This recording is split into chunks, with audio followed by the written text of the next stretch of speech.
Hey guys, Silverlord here, back again with another review. Today we'll be taking a look at the McFarlane Toys DC Multiverse Collect-A-Build Frost King Wave Endless Winter Wonder Woman. And before we get started here, let us first take a look-see at both the front and the back of the packaging. So without further ado, let's get into it. Now before we get into the meat and taters of this review, the Endless Winter Wonder Woman does come with a collectible trading card, which, as I said before in the Endless Winter Batman review I posted the other day, check that out if you haven't already. I really appreciate the fact that we are getting artwork from the source material on these cards this time around, at least for this Frost King wave. I missed this. I like this more. No offense to the toy photographer over at McFarlane Toys, but I like the artwork on the cards better. That said, I would not be surprised if we get a variant of this figure at some point with this shield and a little bit more paint apps. We'll get into that in a moment, but here's the back. You can pause and read it at your own leisure. But if you don't know who Wonder Woman is, you living under a rock, son. Other than that, she does come with the standard hockey puck stand we're used to seeing in this line. And last but certainly not least, she also comes with a sword here, which I'd say is proportionate. I know McFarlane has given us some pretty big and chunky swords as of late, particularly with the Princess Bride figures, to my understanding. But this seems well scaled for old Princess of Themyscira herself, Diana, to wield in the battle. And it does fit nicely on that sheath on her back there. So that's cool. But taking a closer look at this Wonder Woman, not my favorite. I still think the Death Metal Wonder Woman is my favorite, much like the Death Metal Batman's my favorite Batman. But I'm not going to lie, I do really like this look. I like the fur cape. I think that's cool. Add something different to the character. It should be worth noting that the lasso I don't think is removable. I haven't been able to take it off, so I would just advise you leave that there. But yeah, excuse me. But I do like this helmeted look. This helmeted head here with the braid. I think this is a little bit better than the Last Night on Earth design. It just suits my taste a little more. Kind of reminds me of the Injustice look for Wonder Woman when she was a part of Superman's regime after Superman snapped and killed the Joker. Spoiler alert for what, a 5-year-old game? But at any rate, articulation on this figure. She's got pretty decent range in the head. She can look side to side. Not really up and down too much, but you can get a little bit out of it. Nothing too crazy. The braid is nice and soft and will get out of the way, but be careful, you don't want to break that off. Shoulders go out to the side pretty far. Not too shabby. Go back down. Rotate around. She's got a bicep swivel, double joint at the elbow. Not as bad as Batman, but not great either.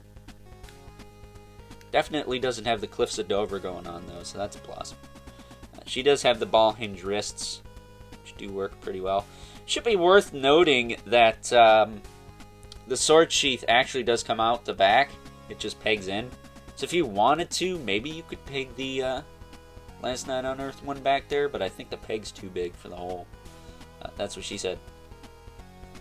And she does have a waist swivel, which is really the only torso articulation you're going to get out of this figure. Is that a little bit of waist swivel, which in itself is a little bit tricky to get to.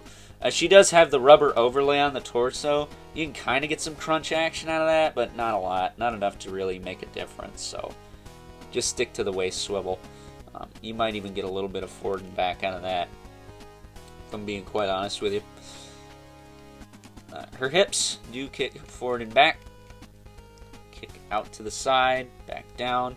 She does have a thigh cut, but it's very limiting. You don't get a ton of range out of that. Which kind of sucks, because she does have this armor plate here. They could have just put a cut right there, giving her thigh cuts, but whatever. Todd's going to do what Todd's going to do, unfortunately, sometimes. And she does have a double knee, which you can bend. It's kind of tricky. There you go. Not the ugliest knee in the world. Not the greatest, but not the ugliest. Definitely getting better in the knees. I forgot to mention that on the Batman. His knee joints are a little bit cleaner looking than we're used to seeing.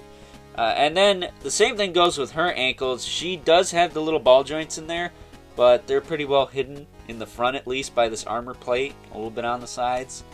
And you do get a decent amount of range out of that.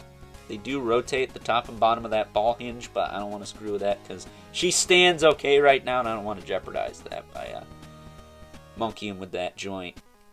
She also has toe joints, which it seems to be a trend with McFarlane. One's always like nice and detented, the other one's always kind of loose. But she does stand pretty well. She's not going to make me look like a liar here. There you go. But she could stand pretty well without the stand. So, a definite win. We're 2 for 2 with this wave. Really solid wave so far. Definitely starting to see a decline in quality control issues, at least on my end. Knock on wood, that's how it stays. But we still got 2 figures to go, so hopefully, fingers crossed, those will turn out just as good as the Batman and Wonder Woman here. So with that being said, let's now move on and take a look at some size comparisons.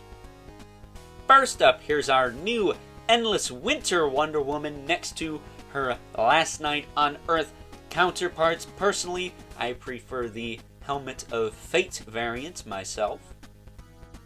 Next up, here she is alongside her Todd Father design counterpart, as well as her death metal counterpart, which is my personal favorite Wonder Woman in the McFarlane Toys DC Multiverse line at this current time.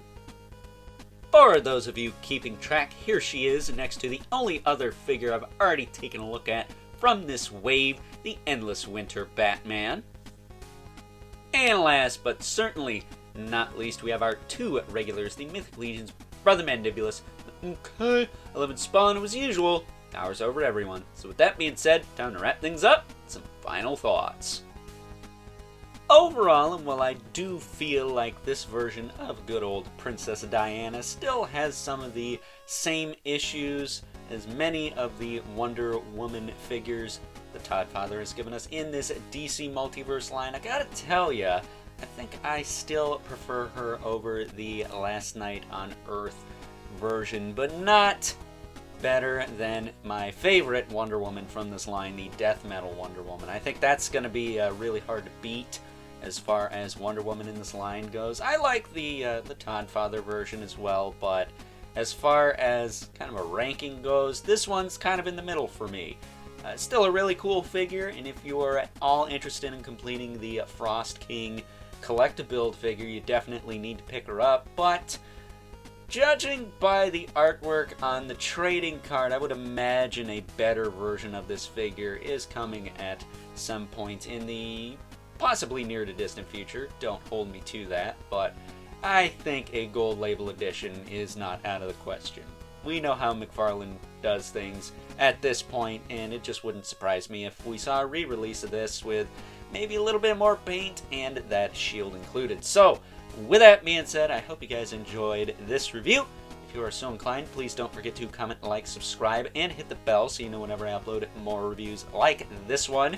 If you haven't already, please hit me up on Instagram at Overlord Productions. But as always, keep the comments civil, because the world sucks enough as it is. And until next time, I'll catch you guys later.